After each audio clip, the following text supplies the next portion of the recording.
News of Talk 1380 WAOK, Voices in the Streets Unfiltered. You already know what it is. It's your man Xavier Brandon on the MIC with my man. Austin McCall. And we got a legend in the building today. Big legend. Big legend, okay? You know what I'm Queens saying? Get the Money is in here. Queens get the money. You know what I mean? This man's been on the firm. KRS should watch his mouth. This man has been putting in work for years, okay? And he probably hasn't got his flowers the way that he deserves them, but he's out back like he never left with a new album.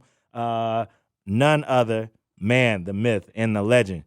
Y'all give it up for Cormega. Y'all give it up. Cormega, what's up, man? How you feeling? I'm good, brother. I'm good, man. Yo, Thanks for having me. Yo, man, thanks for pulling up on us all the way here in the ATL, man. You making your rounds? Like, how's everything? What you doing in Atlanta? Yeah, how you been? I love Atlanta. I got a lot of people out here. If y'all ever ate at Mr. Everything, that's my family. Oh, word. Yeah, Okay. Yeah, so That's right by my crib. Yeah, so make sure y'all support them. That's my family right there. Come on, sponsor. Facts. All right, so Cormega, for those that may have been sleeping under a rock, who don't know your work and who you are, tell the people a little bit about yourself. If you've been under a rock, then I mean, I really helped the New York independent movement thrive. I'm the first independent artist that ever got a Source Award. My first album was called The Realness. I used to be signed on Violator, Def Jam, and then after that I went indie. I was an original member of the Firm with Nas, Foxy Brown, and AZ. So the first Firm song that ever came out, the most popular one, Affirmative Action. Yeah, I'm on that song. I was on Mobb Deep's biggest album, Murder Music. I was on Nas' biggest album, It Was Written. I was on Funk Master Flex's biggest, Volume 2. I was on High Tech's album, the first one, High Technology. I was on Prodigy, HNIC. I was on a lot of, I got some golden platinum plaques. So I did a little something. Put in a little bit of work. Yeah, I put in a little work. Violator, like when Violator was like Violator. Yeah, like, I was on the Violator album also. Yeah. Word? I was the first New York rapper to do a song with Lil Wayne. For our listeners that don't understand, Violator is like QC on steroids, honestly. Yeah. Like, the amount of artists. Yeah, and for those who are, not as young to understand who QC and Violator, like, think about Def Jam, think about Busta Rhymes, LL Cool J. You know what I mean? Violator was a big. Chris Lighty? It was a Chris Lighty. It was a big R.I.P. conglomerate. Chris Lighty's the guy. Right. Rest in peace. Q-Tip, rest in peace, Chris Lighty. Yeah, all that. R.I.P. All right. So, Mega, how did you get into rapping? Like, how did you even get discovered? Like, what's that story like? Well, I got into rap the same way you guys got into it. You heard it and it grabbed you. Right. You know what I'm saying? But as far as trying to really be a rapper, I was rhyming, and then I went into some talent show, and I didn't win. I did okay, but I didn't win. Okay. So, I didn't know if I was gotta give good. me the year on that. If You know what lost. I'm saying? And then my cousin had me like battling people. And I didn't know. It's like you see something that somebody else doesn't see. So my cousin seen something to me that I didn't see. So he had me battling people, and every time I battled somebody, I was winning battles. And come to find out, these were notable guys that could rap. Yeah. So then that's when I started taking it serious. And then when I just started watching people that's great, like when I seen MC Shan perform in Queensbridge Park, like people really don't give Shan his flowers. Shan was one of the dopest rappers at that moment. He was like at the top of the list, pretty, you know what I'm saying? And his performance, his stage presence, his voice, it was just captivating. So stuff like that made me really want to write. Yeah. That's dope. Being from a place like Queensbridge, right, where it's legendary rappers like almost, falling down the street. You know what I'm saying? Yeah. What's it like to be like in a situation where it's like the only the strong will survive, or only the sharpest pen gets to make it out? You know what I'm saying? Like, I find that interesting being from Atlanta. It's not really pen versus pen here. It seems like everybody kind of just is together working and everything like that, working on records together. It felt like back then in the mid-'90s, late '90s, early 2000s, it was kill or be killed in rap. Yeah, that's New York. That's a New York mentality. As his brother know, he lived in New York and he lives out here now.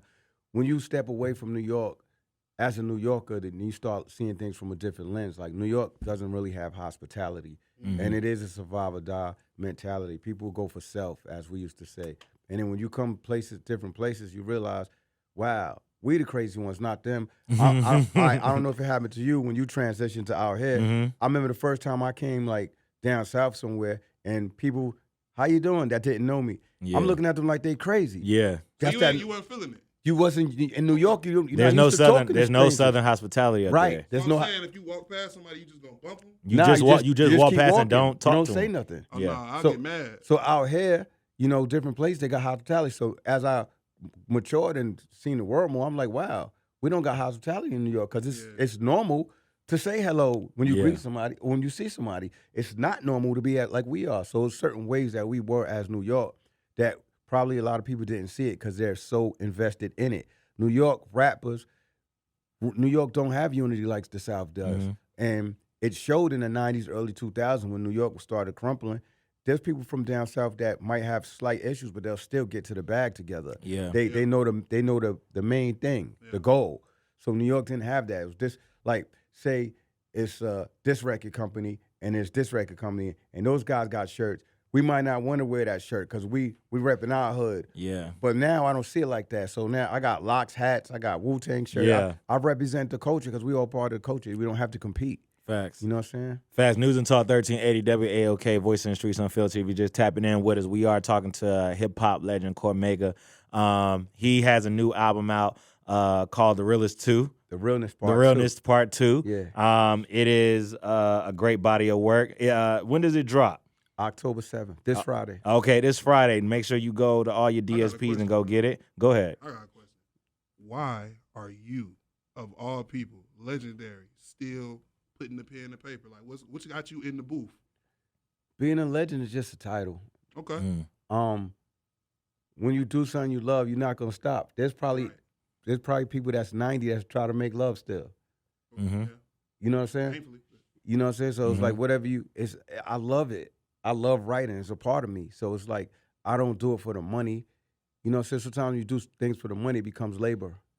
It's not a labor of love. So the reason I still rap is because I love it and because I feel like my skill set, I'm on a different pedigree, like a different platform. So it's like there's Nas, there's me, like we're like rap, we're lyricists, but we're like poetic. Yeah. So there's not too many people that do what we do. So why should I stop? I don't think you should. I think what you doing and like what I'm starting to see, like I wish LL would start back rapping, you know what I'm saying? Just to show it's just LL's working on the album. that's dope. Yeah. I think it's hard. There you Like go. I think it's hard when you see people that hit their 40s and even their 50s and 60s, but you can still get busy. Like I know KRS can still get busy. I know. I think what's interesting though is that listening to the album, I heard this is like grown man mature music. And you rapping, You know what I mean? rapping. Like you're still rapping and you're still, you could tell like, yo, I still have my sharpness, but it's like my content now is on some like empowerment, betterment. This is it's like I'm reflecting. You grown. Like you're grown, Yeah. and I think that's what I see a lot of our legends now talking about is like, they're on some other wave. Like they could get into the bag of like what was happening back in the 90s when they was getting busy, you know what I mean? But they not there no more. Like this is what type of time I'm on.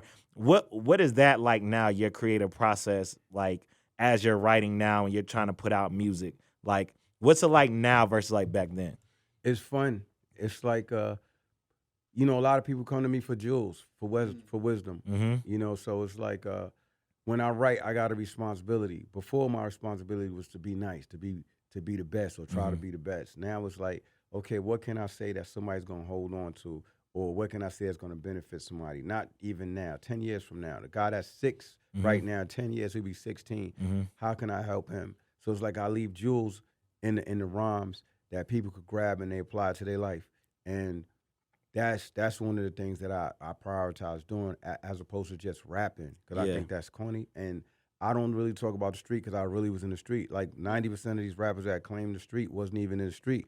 And a lot of times people affiliate themselves with people that's in the street just to give them that credibility. But you really wasn't from the street. Like I really was from the street. I really was incarcerated. I really was trapping or whatever you want to call it. And I'm not proud of it. I'm not bragging about it either. So it's like I tell people the pitfalls and pains of it also so they don't have to go through it. I'd never want my son to experience anything I've experienced. Yeah, and so you talk about that in the album about how you drop gems and bringing up your son. That's a question I really had. Like I'm a father, you know what I mean? So father to father, a couple of times in the album you talk about how you your son will never have to experience the things that you're experiencing. Right. You know what I mean? Yeah. Like, why is that important for you to articulate that? And like, even in how you're moving now, like, you know, you're probably well off. You know, you're probably living somewhere where you're not sitting there surrounded by, like, you know, sirens and all these different things that's happening. You know what I'm saying? Yeah.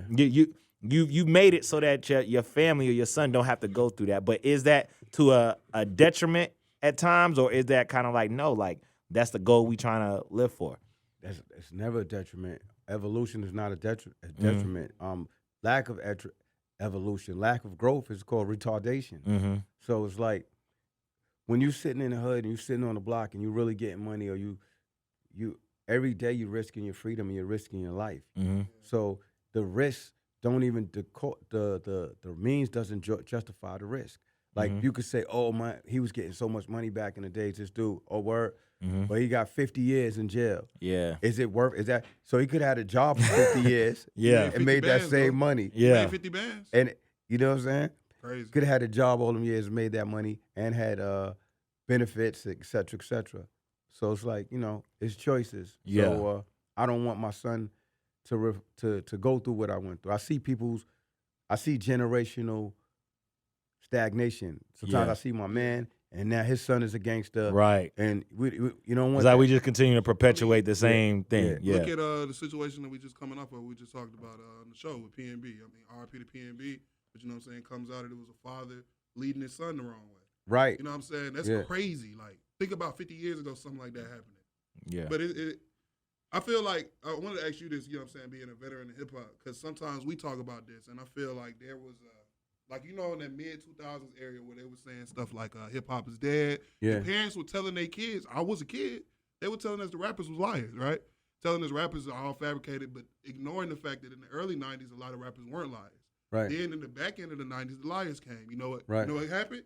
It's now evened itself out because you told a bunch of kids that rappers are liars. Yeah. So they wanted to go be real. So now you got people, instead of doing what you was doing, which is hustling to survive, hustling so they got a story to tell. I don't really know like whose fault it is or how to fix that, but I mean, people like you reaching out and doing records and inspiring people helps. That's real. I appreciate that. No, for sure. I feel like it's a real problem, and I feel like we can do. Yeah, I mean, there's a lot of cap in the rap. You know, that's a fact. That's why I don't like hanging out with rappers. Some people be like, "Yo, Mega's not. Why you not social?" I'm not. It's not that I'm not social. I'm selectively social. Like I know dudes. I seen a rapper that's hard as hell, Doug, or whatever you want to call him, or whatever. And when we went to a jail, he was scared, and we wasn't even prisoners. Yeah, you know what I'm saying? Yeah. We wasn't even prisoners. You were just in lockup. You know, we wasn't even locked up. Like we was going to see inmates. Oh, okay. Like right now, if you say, yo, there's a jail in Atlanta, I would like for you to go talk to the kids. Yeah. I would go. Right. He got scared, scared straight. He was scared. Man. And he's a gangster rapper. So I was like, wow. I always looked at him a little bit different after that moment. But it's like, the question you posed, and like the question you posed, there's responsibility with this thing of ours. So it's like, I've been to jails. I performed at jails. I went to jail to talk to people. I just sent footballs from Starter. Shout out to Starter, to a group home. Dope. In New York. So I'm gonna go visit them. We sent footballs to a community center, Rose Community Center in Baltimore. So it's not even just a New York thing. Yeah. You know, I actually wanted to send some stuff out here to Mr. Everything. I don't know if they got it, but you know. Hard, So it's like we got to teach the kids, because people that the kids really respect, they'll listen to. I'll give you a perfect example. They might not listen to a rapper. You could take a rapper that's 56 years old, 58 years old, and they might look at him different. But somebody like Alpo is the same age, and they're gonna listen. Right. You know what I'm saying? Yeah. Even though he was in the streets and he might have told or whatever. Yeah. But there's still a certain a law and credibility to them that these kids look up to. Some of these young kids name themselves after all old. you gotta do is all I gotta do is know you about it. Yeah. You know what I'm saying? All I need to know is that you killed, bro, and I'm 14. Yeah. What I'm supposed to, I don't care why you killed them or how you killed them or how you got out of it. Right. You tough?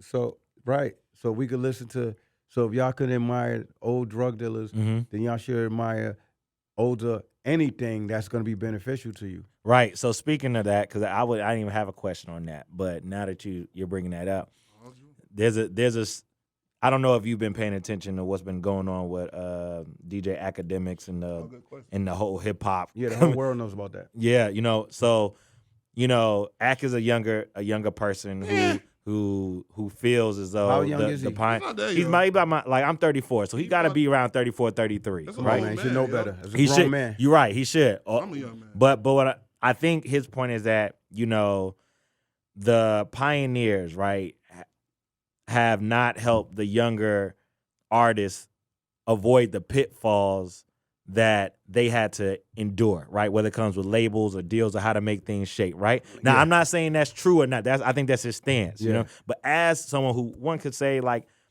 I don't know, would say pioneer, but veteran. Let me get right upper on echelon. it. Yeah. For one, all that starts at home.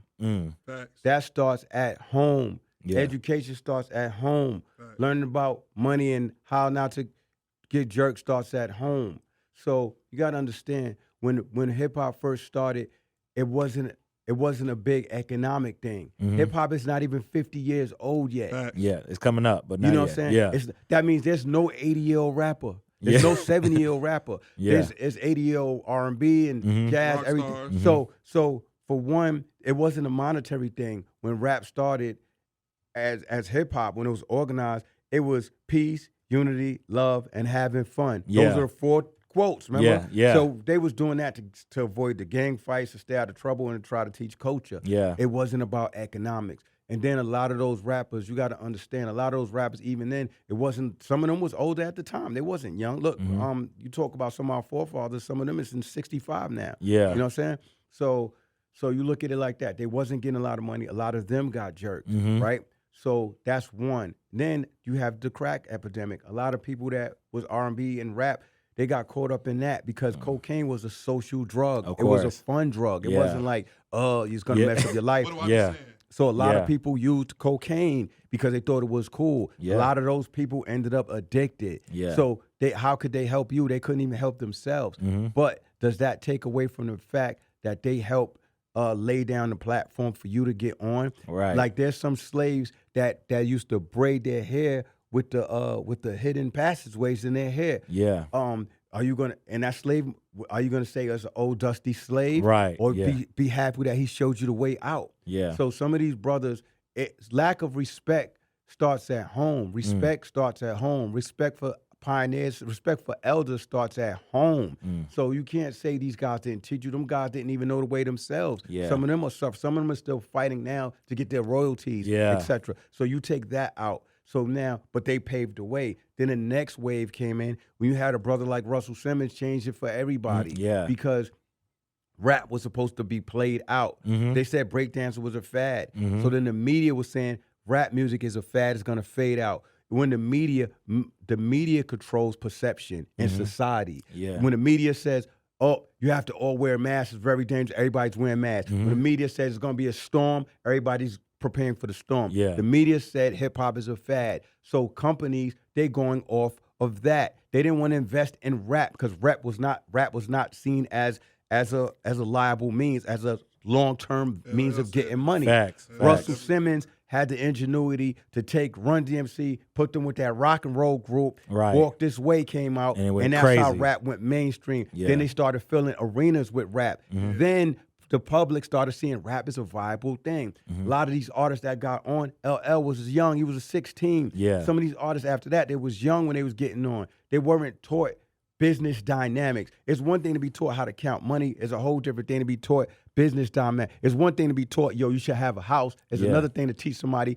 how to get the mortgage and the down payment Facts. and pay for the real. I hope y'all fee. listen. This is big gems. So yeah. so academics comments, I think it's something that as a 35-year-old man he needs to think about because you're no longer a child. When Yeah. you're a child, you could say things like that. Mhm. 35, you're a man. So it comes to a point where you're either appreciative or you aren't. Yeah. I know people that did stuff for me in the past that might not be in good shape right now. Yeah. But I'm not looking at the shape of them now. I'm looking at the shape of the impact Of course. that they did. So it's, Of course. appreciation is a very powerful thing. If you're appreciative, you would never disrespect the past. Facts. Jesus was 33. Right. He was. Malcolm X, how old was Malcolm X when he died? Yeah. How old was Martin Luther King when he died? Yeah. good? That's Come real. on, man. Yeah, we good? good. We can keep Yo. going. Yeah, go ahead. I think a perfect analogy is looking at you think LeBron be looking at what Bill Russell made like, oh, this nigga was broke. That's what I'm trying to tell you. You know what I'm Look, saying? let me tell you something. Innovators are often met with resistance. Yeah. You could start something, but it ain't how you start, it's how you finish. You start something so somebody else could finish. Yo, like you said, there's people that suck that's on the bench right now that made more Bill last Russell. year than Bill Russell ever made. And it's There's Yeah. people that suck right now that's on the bench that made more than Jackie Robinson made his entire career. There's artists right now that aren't even talented. They're just good at graphic or, you know, They can that, get that walk through. and they make more money than Picasso. Right. So it's like the people that started will never get as much as the next generation. Yeah. Straight up and down. There was come on, Michael Jordan wasn't even making as much money as Yeah, some people. exactly. Yeah. Michael Jordan made $34 million his last year in the NBA. You know, Devin Booker made double that. But the point, I don't think, and you tell me if I'm wrong, the point wasn't so that we get, you know, mad bread up, or the point was to create something that was unique to our culture, right? Yeah. Something that was going to be able to be Right. impactful. Yes, think they bread. thought about Yes, getting bread is an important thing, a me see important one other thing. byproduct. Yeah. Let me tell you another thing about this industry that academics fail to point out. The devil is a liar, and people are very deceptive in the industry. So there could be a set of rules, and it's like, all right, let's follow these rules, and then you'll learn how to maneuver those rules. Then they start changing rules. Yeah. You gotta understand, when it first came out, rappers was just trying to get paid or for shows or whatever. They didn't know about publishing and Right. some of this stuff. Even now, there's certain people that didn't. Then, all right, that thing changed. Then there came a dynamic where you got DSPs now. So how can Curtis Blow want them to help you? They don't even know about DSPs. It wasn't Right. even exist. There wasn't even CDs out Facts. when these guys came out. How It was do you blame cassettes. Curtis Blow? And You know what I'm saying? records. It was- Yeah. How do you blame Curtis Blow for not being born in So- 1998? So some of these guys never seen a CD Yeah. when they were artists. Mhm. Some of these guys, 8-track tapes were still in Of course. back then. Yeah. And vinyl. So there's platforms now. There wasn't a YouTube back then. No. So there's rules you got to learn about YouTube. Mhm. There's rules you got to learn about social media. And streaming. There's Yeah. rules you got to learn about streaming.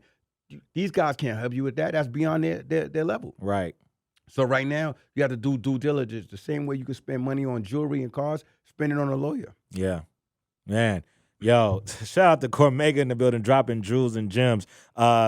Okay, so I want to talk about some stuff about the album.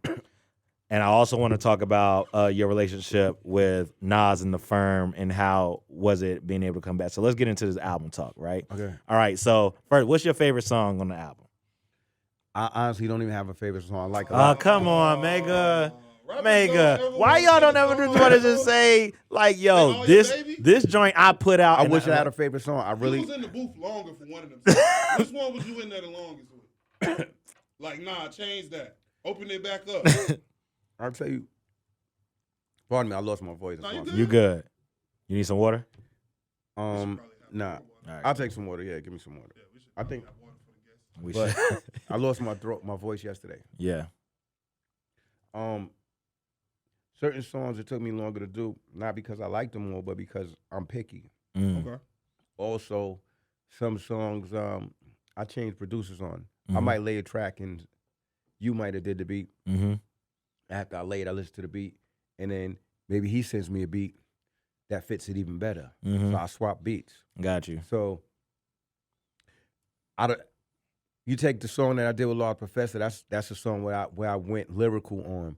You take a song like I did with Harry Fraud, that's a song I wanted to be street emotional on. Mhm. You take a song like the song with Nas, we call it Glorious because that was just a glorious moment for any fan. Like you said, Yeah. as soon as you seen that, that's the first song you went to. The average hip hop fan that knows me and Nas been wanting me and Nas to work for years and years. Mm-hmm. So it's like, wow, it's that moment.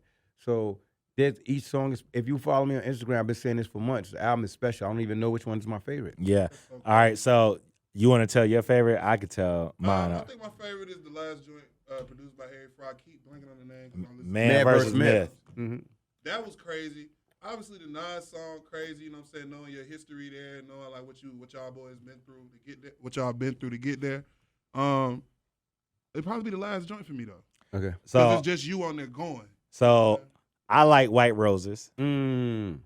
right? I'm a lyricist and I am a person who can appreciate. Stop it. I'm a lyricist. Don't give me. Don't, relax. White Roses was really good for me.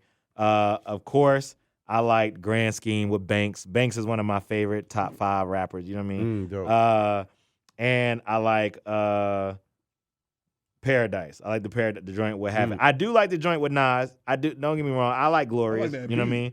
I like Glorious, the beat, everything. But White Roses for me because of your homage to those who we lost and to the Wu-Tang Clan. You know what I mean? Yeah. I thought it takes a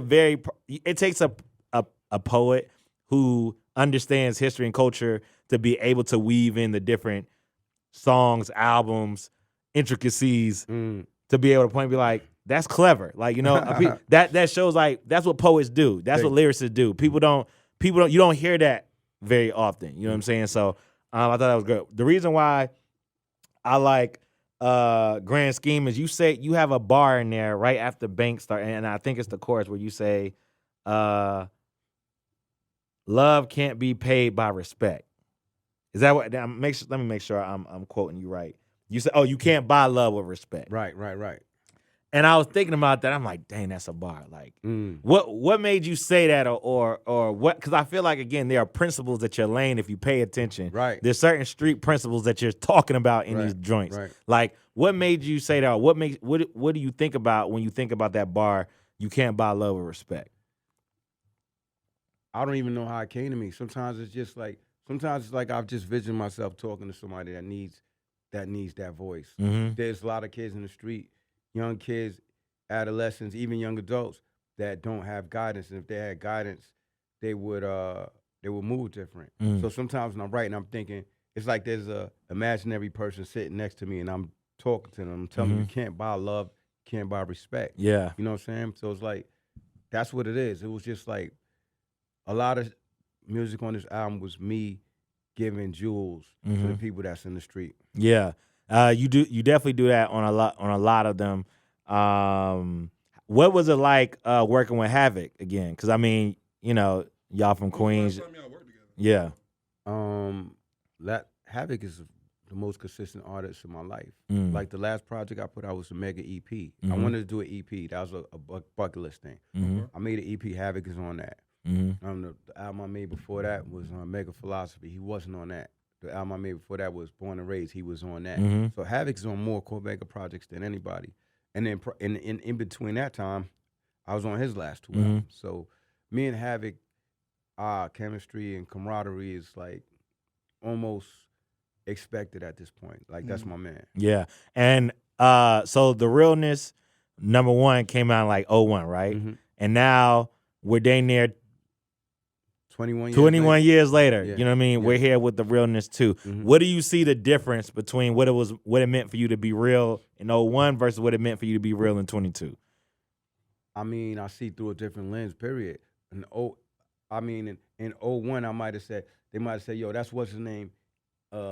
He a real dude. He was getting money in the street. Or this is what's his name. He's a real dude. He busts his gun or whatever. Now I kind of feel sorry for some people that's like that because if that's all you can do, then what else do you bring to the table? So that's not even something I would respect you for. I have to respect you for something more than just being able to do violence to your own people. I have to respect you. He could do violence, but he doesn't do it unless it's necessary. But he gets money in this way. Yeah. I respect the people that transitioned from, even when you look at the mafia, like, there was different mafias. There was the Italian mafia. There was the Jewish mafia. Yeah. You know what I'm saying? Back in the days. And sometimes they merged. Maya Lansky and Bugsy were Jewish. And then Luciano and the other guys were Italian. And they were on the same team. Yeah. The difference between those two people is the Jewish mafia, they transitioned into, they didn't want to be mafia. They wanted to be legitimate. Yeah. And the other guys stayed that. Right. So it's about,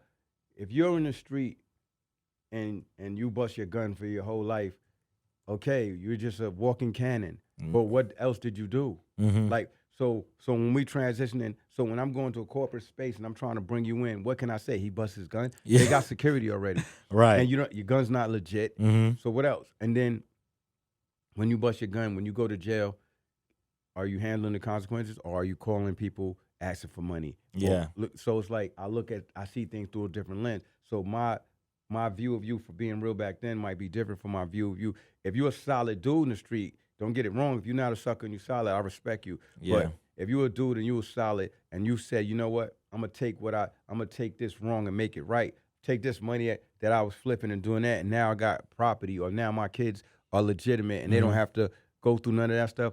I see that. What's real is that dude, a lot of my friends right now, my man Gerald, he never was in the street. He never busted his gun. He never was a tough guy. His daughter's in Temple College right now. You know what I'm saying? Yeah. My man Black J, you know what I'm saying?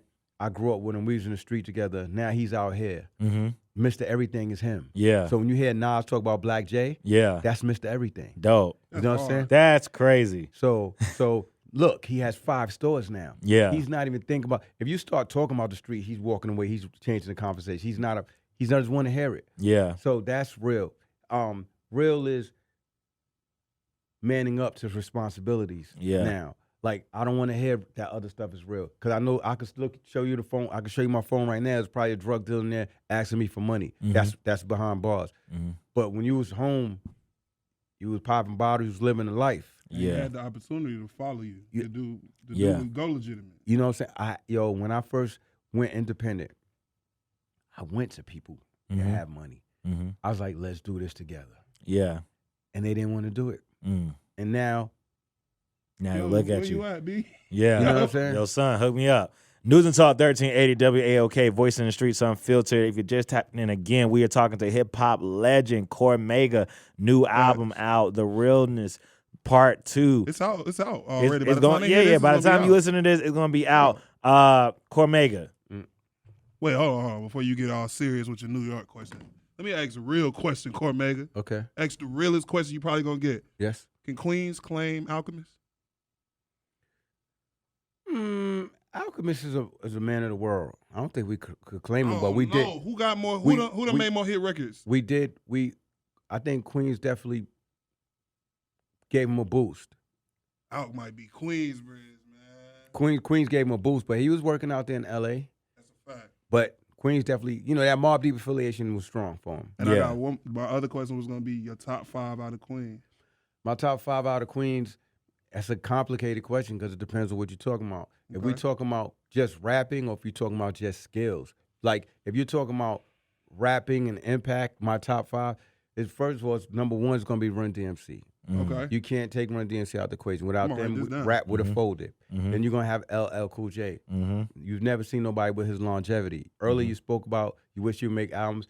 Think about it. If he wasn't who he was, he'd be making more albums. Only reason he's not making albums because he's hosting the Emmys and on TV every week. Right, yeah. You know what I'm saying? So he's doing that. Yeah. So you got Run DMC, you got LL Cool J, right?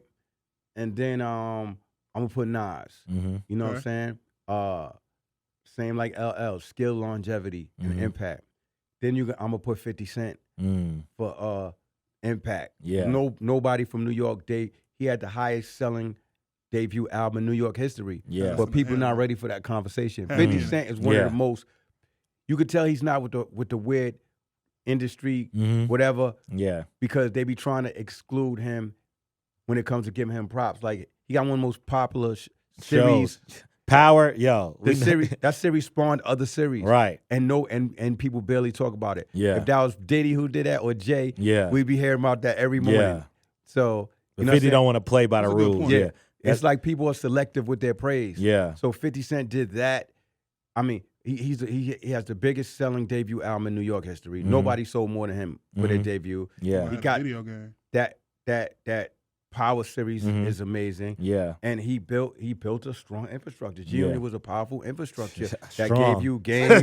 gave you Lloyd Banks and the whole Yayo, Buck. You know what I'm saying? And one time Buster was on MOP was on Mace was on He had his own sneakers, the with whole Reeboks and all and that. his own Yo, apparel he made world. Reeboks cool at the time. When I was in elementary school, everybody was rocking those. Yo. What was Jay-Z's? Was S. Carter. S. Carter. Yeah, so you got So Run that's DMC, LL, Nas, 50 Cent, and 5 out of Queens. Whoa, There's a lot. Yeah, Queens got so many rappers. Queens is diverse. I'm thinking about Impact. You know who sold a lot of records? Who that? No, N-O-R-E. Nori is from Queens. Nori, and if you think about Drink Champs, what he's doing now, that's a legit. If you take I was Drink about to- Champs out of Or it, you could get. You could go Mob Deep. I mean, this your list. You from Queens. I mean, yeah, I'm not even. Mobb Deep and Nori, I gotta put them on the list too. But I'm talking about, and I don't want to do that because people might say I'm biased because those are my mans. yeah. And I already put Nas. But I'm just saying, like, Nas came out in 1992. Right. It's 2022. Right. And people still, That's good. LL Cool J came out in the 80s. Run DMC Yeah, changed the 80s. game. Yeah. And then I said 50 Cent Yeah. because he changed the game. Even though he slowed down on albums, he still got Yeah. albums that are strong And records. there's no hip hop. I've said this plenty of times. There's no hip hop love song that comes out if I Need Love doesn't drop. LL, I talking put about him on, yeah. yeah. If I Need Love does not drop, You know who I put in 5? who? Nicki Minaj. Can't Nicki exclude. Minaj Thank from you. Queens? Nicki Yeah, I Minaj ain't from know Queens. Southside Jamaica. You know the first time I heard of Nicki She's Minaj, still- somebody told me that was Gucci Mane's sister. She's Nah, still breaking yeah. records out here. Still. Now, that's that. Now, if we talking about skill, we talking about lyricism, that's what's so crazy. You talking about lyricism, I'm putting Coogee Rap. Okay. Gucci Rap. You know what I'm Okay. saying? I'm going to put Coogee Rap Nas. Mm-hmm. I might put Q-Tip on there. Mm. Then I'm going to have to put, I don't know, maybe Mobb Deep As a group. as a group. Okay. And then it's crazy because there's a lot of other dudes that can rap, so it's like a tie for the I last probably one. made it too You got- broad. From I should have Queens? said Yo Project. You gotta you put got to Bang. say my project. If that's the case, Nah, then but I mean, you could. It's Queens okay. got so much diversity. But he right though. It's too much. Queens the bro. most diverse borough. Right, but I love the fact that how he just separated. Like, okay, if you want to talk about impact, boom, these are these people who You can't impacted. take the impact. But if away. you want to talk about bar level Okay. of skill, you know what like I mean? Coogee Rap will just eat everybody. Yeah. Coogee Rap and Nas. There's so many people from Queens that's nice lyrically that get overlooked. You know what I'm saying? I can make an underrated list from Queens that would be tough for some people to surpass. What Just about Banks? Got to be up there on lyricists, bro. You got to put Banks as Banks is definitely. Come on. I mean, Banks he's is on on our my album, right? Right. So I wouldn't even want to put Banks because people might say I'm trying to promote my album. Got you. I got you. Obviously, if he's on my album, You respect his. if pen. you follow me on Instagram, last year I was one of the biggest voices complaining that he made the best album or one of the best albums of the last year. He didn't get the props he deserved. right. Yeah. So Banks is fire. Yeah. Is that Yeah. the one he was performing with Yayo and everybody? Yeah, when he was out, I think he was out in Germany. He was promoting the album. All right, so first of all, Austin, you jacked my did. my swag, and so I appreciate you throwing the alley oop. All right, let's talk about Nas, right? Mhm. People's top 5 God MC, right? Mhm. And that's your man's, right? You get, and please correct me if any of my story I get messed up, Okay, right? I will. So somehow you link with Nas, you're on the firm, right? I didn't link with him. I grew up with him. You grew up with Everybody him. else linked with him. Oh, okay. Everybody else linked with him. Okay. You know what I'm saying? I could look out. See, I'm looking at you right Yeah. now, and you looking at me. Yeah. I look out my window. His window's there. Yo, Mm. Frank Face, what's up? heard that. we roasting each other. Everything. Right. We got that. Tell a story Yeah. like that. Like, Yeah, it's been like my dog's it's a whole fault. different kind of. Yeah. We didn't link. We been connected. Okay. If he wasn't rapping and he was living down here, I'd be at his house before I came here, Facts. or I'd have seen him this weekend. Right. Like it's So a y'all whole- tight. listen to the song Mega Not. What he said when he what was his Yeah. final Yeah. word? His words were, I knew Mega Mega not on who I know not- from this music shit. We yeah, from the block, a brother I grew up with. Your name Yeah. all Everybody through else Illmatic. linked with Yeah. him. Yeah. You all through Illmatic, ain't he? Ain't your name all through Illmatic? Yeah. Yeah. Like- So respect, right? You grew up with Nas. Your mans, right? Crack jokes, all that stuff, right? The Yeah. firm is created. Yeah. I don't know how the firm is created, but the firm is created, and you're a part of the firm, Yeah. right? Then all of a sudden, you're not a part of the firm, Yeah. right? Nature, respect the nature, you know what I Mhm. mean? And then whatever happens between y'all, and then you come back full circle, King's Disease. Yeah. We hear you back, and now y'all have this song. Like, how does that relationship dynamic happen, fallout, and redemption? Like, what's the story? I don't know how much time you got, feel but like- Yo, I don't not know. a I don't long know the story. story. I don't It's know the not a story. long I mean, story. it's industry. It's the industry, right? It's not even the industry. He asked how do we come back together. The ample simple. love wins. Yeah. Facts. You got a brother Mm-hmm. or you got a cousin that you care Yeah. about, he might have did something, pissed you off, and you don't rock with him. Mm-hmm. At the end of the day, I love him. When you start thinking about what the problem was, sometimes the problem is not as great as you made it. So it's like the distance and the time wasted wasn't as it doesn't validate the issue. Yeah. So that's all that happened. It really wasn't that. It was really not complicated. We grown now. We see through a different lens. Mm-hmm. We understand that we got love for each other. Yeah. And we got history. So that's my man, if anything. So it wasn't a big thing. When it was time to do the Full Circle song on King's Disease album, it was a no-brainer for me. Yeah. We did it. It got a Grammy. Now I'm a Grammy Award-winning artist because of Nas. Hey, Grammy Award winning. Yo, So, props. When we did that, obviously, we talk about everything. We talk about everything. So it's like he knows what my fans want, and I know what his fans want.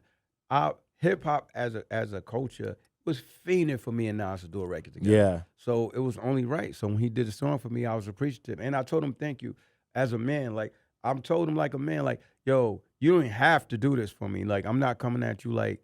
You know, just because you my man, you owe me something. I just want you to know that I appreciate that you did this for me. You know what I'm saying? Because I've seen big artists try to get a verse from Nas and he didn't do the verse. Yeah. So the fact that he did a verse for me and he didn't do it for big artists, it just makes me appreciative. You know what I'm saying? Because it ain't about fronting on you sometimes. Yeah. That's another thing that we have to have is empathy as people. Yeah. Because sometimes people fall out because you feeling some type of way rather than having empathy. It's like, oh, he didn't do this verse for me, F him. But you're not looking at it like, okay, have you done a verse for everybody that wanted a verse from you? Right. Oh, nah, I couldn't do it because I was busy this time. Or okay, so you're saying he's not busy. Yeah. So it's like I look at him as, okay, I waited like a year to get my Nas verse, but I waited patiently and understandingly rather than get bent out of shape. Of course. I understand, first of all, he's a mogul now. He's not just a rapper. That's for one. For two, he got a whole that Master Pill, they was doing a lot of things, not just music. They doing films and stuff like that. Like the Hip Hop 50, all the music box, video music box joint, all that. Yeah. So and then when you're an artist, you prioritize yourself. It's like, yo, even me, I turned down like 30 features in the last couple of years. 30, no cap. It's because like I was prioritizing me. That same rhyme I could give you for your song, I could use for me. Yeah. It's like rhymes don't come easy for people like us because the way we write is complicated. Yeah. So it's like, I need that for me. So Yeah. sometimes when you're a rapper and my voice is cracking. Yeah, you good. Yo, you good. Sometimes when you're a rapper, you want to keep your verses. So Yeah. it's like when he did the verse for me, I was very appreciative and I'm appreciative now. And it's like we just want to see each other win. Yeah. So, okay. So you don't have to get into the specifics like what actually happened or whatever like that. But whatever happened before Full Circle came, I got you. Before Full Circle came, y'all had a conversation as brothers, squared out or what? And then You think because I'm not the type of person that's going to do something just to do it. got you. I'm a big chemistry guy. That's why you don't hear me talking about the firm or trying to, because do I have chemistry with them? Me and Nas are a whole different thing. But that's like four or five different people having to come together and everybody having to be on the same page. Well, four. 4 people, I'm sorry. Initially. Like at the end of the day, it was 4. And then anybody else that came was an add-on or replacement. I saw an interview you did probably mid-2000s. You was talking about how everything went. And we don't need to get into it here nor there. But you did say something that I feel like is prevalent even now. The role the media plays in instigating problems where there really aren't actual problems. It's significant. And the role they played in that, you know what I'm saying? From his point of view, I'll send you what I saw. Okay. What I was looking at. From your point of view, it sounded like nobody seemed to care how it was going to affect you. Everybody was playing like a weird game. Right. You know what I'm saying? And that ended up affecting your real relationships with real homies. You just said you done know Nas. I'm assuming since y'all was teenagers, because you was in your early 20s when y'all was when y'all first started like popping up, doing your thing. We was not teenagers rapping. Y'all was teenagers when y'all was like doing the early joints with the suits on? Oh, no. We was in our early 20s. Oh, that's what I'm talking about. But I was too clean in the woods for Listen, me man, kids, we knew each other like before. I knew them before. I knew them. Yo, Jungle, I used to coach Jungle in basketball, okay? Yeah. Like, that's how far we go back. Yeah. But Like, the role the media is playing, you know what I'm saying? Even now, I feel like the media now, is poisonous sometimes. Everything, there's two sides to everything. Everything has a negative and a positive. Everything has a mild and a vicious. Yeah. There's deer that see you and they run. But if you run into an elk he ain't running. Right. So it's like when we first had our conflict, some people try to vilify me, try to make me the scapegoat, like I'm the bad guy. Yeah. And then now a lot of those media, some of them came to me and apologized. After my Drink Champs episode, I had receipts. Yeah. You know what I'm saying? And it's like, and then it makes sense because it's like, first of all, that's my publicist for 20 years. Yeah. I'm never late to interviews. I'm never late to studio. I'm never late. Anybody that does business with me wants to do business with me again. Right. So that's for one. For two, I got great relationships in the industry. Even when you listen to my album, his favorite song is Man vs. Myth. Yeah. I was on Violator/Def Jam. That didn't work out for me. Yeah. I obviously wasn't an idiot, though, because they still rock with me. You know who that man is talking? Russell Simmons. Right. Yeah. So Russell Simmons is talking on my album. Talking about he was the what he said you was like the like a voice that stood out against everybody else in New York.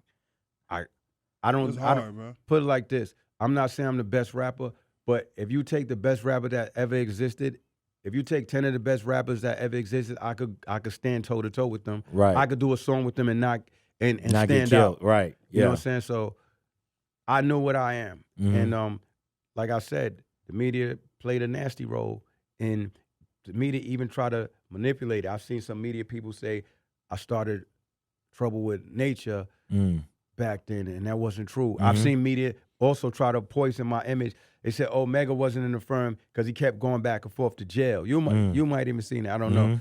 I saw you say. Matter of fact, I saw you specifically say, "Yo, I was in you." Yo, I corrected them. Right. It was kind of crazy to see. I checked them so crazy. Yeah, it was kind of crazy. People apologize. This is like an interview. You standing near some water or something, just talking, and you was just like, "Yo, I went to jail in '91." Yeah, 92. 92, and you was like, "Yo, I got." You know what I'm saying? I got whatever happened to me right before that. Nothing else that could be done. I've never ever been to jail. Yeah. Ever. Yeah. Only time I've ever been to jail is to visit my friends that's in jail. Yeah. Or to perform for inmates in jail. Right. Or for stuff like that. So when they was making it seem like I was like one of those guys that's always in trouble. And outside of the media, you know what I'm saying? Take this situation with Nature. Nature didn't have problems with you, serious problems. You know what I'm saying? No. It's people in the story you told was more so, yo, he recorded something playing around and somebody decided to be lame and put it out. And I heard it, and then now we got to be a certain way. Yeah. Yeah. And that's just, you know what I'm saying? That's just poor management from people. Like people management not caring how something going to affect the next person. But that was him, because at the end of the day, that was his responsibility to stop it or erase it. Yeah. Like at that time, like how you said, what's the difference between that realness and this? No. That back then I was a whole different animal. Yeah. Like I just came home. A lot of my people that's in the street was wild, or still is some of them. So it's kind of like somebody in Atlanta trying to play with a BMF dude. Yeah. Like my dudes was crazy. Yeah. So when I first heard that, I was like, I can't believe he did that. Like, forget rap. Like, you got to see these dudes every day. Can I ask you this? Yeah. What's that? You know what I'm saying? Because what year we talking about? Like 01? Somewhere around Nah, that was before that. That was like late 90s. Late 90s, right? When you hear somebody diss you in like 99, 98, like I know now I've been around people, you hear somebody get dissed, they're like, nah, let's hit the booth. When y'all heard somebody diss, it was rap time over? I was a different animal back then. I know. Like, so if you diss me, I would definitely handle it different. Like back then, I would press now you. You're not I would want to see what I would check the temperature. Like, what's good. So if somebody diss me now, it's like it depends on who it is. Because if it's personal, you know me and if it's something personal, as a rapper, you're not supposed to let nobody diss you. Right. No matter how you're gonna handle it. Like if you diss me and you're a known rapper, I'm gonna coming back. You know what I'm saying? And I'm gonna try to crush you. So a diss and disrespect is two different things. So I'm not taking disrespect any year. Right. So, but now things is love. It's all peace. Like everything's y'all, love with everybody. We're good. You know what I'm saying? I'm in the winner's seat. I'm good. Yeah. That's great, man. I just want to say, like, it's a pleasure for you to be able to sit with us. You could have went anywhere. You could have talked to anybody. You could have, like you said, mad people may ask for feed. You could have said, like, nah, I'm not gonna go to interview them. I'm not gonna go interview them. But you sat with us, and from man to man, New Yorker to New Yorker, hip hop enthusiast to hip hop enthusiast, man. Thank you so much for what you contributed to the culture. Thank you so much for what you're doing. Thank you for the great bodies of work that you're putting in. Thank you for continuing to stay solid and stay true. You know, everybody can't say that they've been around for as many years as you have, and they ain't a fake person. You know what I'm That's saying? 100%. It's true. It's really real. So I thank you so much for your time. We gotta ask you one more question before you dip, though. What's good? Go. One more question, since you know what I'm saying. You know what's going on in New York right now. The conversations going on with drill. How do you feel about the drill music? Because I ain't gonna lie, down here, it's going. Like, it's hard. The music is hard. Mm-hmm. I don't really want nobody to die. You know what I'm saying? I don't want behind nobody it. to die over But no the music is either. crazy. The music and the consequences are two separate entities. Fact. And it's like, at the end of the day, those are a lot of young people. If I see somebody older doing drill, if you just rapping like that, it's one thing. But some of the things they talking about, it's really young content, because when you're young, you don't have an understanding of life. You don't respect life when you're young. So it's like some of the things that they doing, I hope they can make some changes that won't implicate themselves. You know How do what you I'm feel saying? about the conversation that people are having about, like, not wanting to play it on the radio, not wanting it? 'Cause I To feel be like honest that's with an you, iffy slope. I don't have a feeling on it Okay. because it's not my world. It's not Okay. my business. So it's like, as a man, I wish that they could find a better way, but I don't sit around at home like, damn, I don't even listen to the radio in New York, because radio in New York be trying to sound. Radio in New York be It's sounding not the like same. that, like y'all. It's not the same. Yeah, it's a Really? different. There used to be a time where I would come from the South and I go to New York and I could hear the sound of New York. Right. Like there was a Right. specific sound, and when you come to the South, there's Now a specific sound of the Right. South. Like it's not that same way no more. It's like all the music sounds it sounds the exact same. Right. You know what I mean? Maybe there's certain pockets where you might have a DJ mix. You know what I mean? Where it's like, oh, we gonna play only strictly like, Shout out to Flex. yeah, you know what I Because mean? he's making those challenges. Yeah, now and he's it's giving really rappers good. opportunities. It's good, yeah. So yeah, but radios, I don't listen to it. So the drill thing is really not my concern. Yeah. It's not. I hope those brothers handle it. Right now, minding my business has been the best thing ever for me. Yeah. You I good? mind my business. I stay out of people's affairs, and it's like, who am I to try to come up with the answers? I still need answers for myself. Facts. Well, Cormega, thank you so much. Tell the people how they can follow you, get your information. At Cormega, Instagram. I am Cormega on Twitter. I am Cormega on Facebook, but mostly I'm on Instagram because Facebook is complicated. You know what I'm saying? And where can they get the music at?